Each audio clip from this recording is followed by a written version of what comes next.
Another contemporary economic myth is that we're running out of resources. This fear that we'll use up the Earth's natural resources has been with us pretty much since the Industrial Revolution. Since the beginning of industrialization, people have feared that as firms used up the Earth's resources that we would eventually run out of them. And this fear continues today. However, this is largely a myth. In fact, we're not running out of resources. What we're doing over time is learning to use resources more efficiently and finding substitutes for resources as they do begin to deplete. For example, consider the story of copper. In the early 1960s, telephone use in the United States was expanding enormously. At the time, the only way to carry the data for telephones was over copper wire. And so as telephone use began to expand to new parts of the United States, the demand for copper began to rise. As the demand for copper began to rise, so did the price. The result of this is people began to worry we wouldn't have enough copper to wire the entire country for telephone use. But as we know, we managed to get around this problem. How did we get around it? Well, two things happened. First, as the price of copper went up, copper producers found new sources of copper that were previously too expensive to explore. More important, we saw the development of substitutes like fiber optic cable, which is made out of sand. Now we carry our voice and data through fiber optic cable rather than copper, conserving on the use of copper and providing us with more of the services that copper was delivering. Another example is oil. Ever since crude oil was first refined in the 19th century, people have been concerned that we would eventually run out of oil. This became even more of a concern in the 20th century with the development of the automobile and the increasing demand for oil that came from that.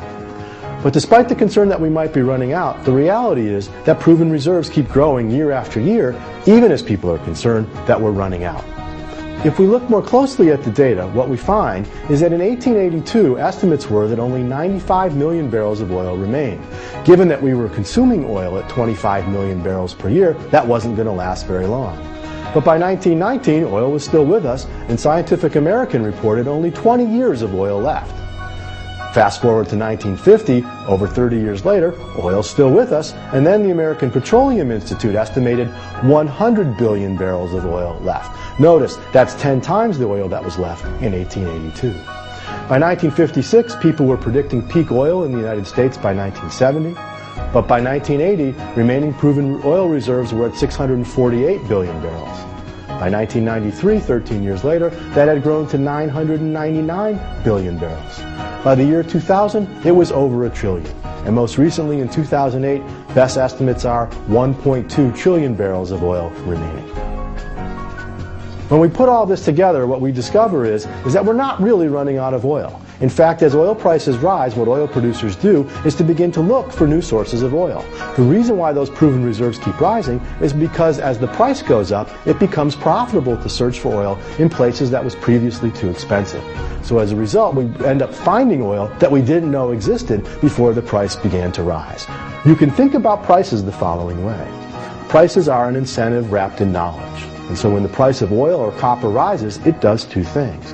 It provides the knowledge to producers that signals to them it's time to find substitutes or it's time to find more efficient ways of using the good. But not just the knowledge, it also provides them with an incentive to do so. At the higher price, again, new sources of resources become more profitable. As consumers balk at buying the good, substitutes become more profitable as well. So if we're really concerned about running out of resources, the answer is not to restrict our use of those resources, but to give the price system and competition in the market economy the maximum play possible to create competitive prices that provide producers with the knowledge and the incentive they need to economize and to find substitutes as resources begin to get more scarce.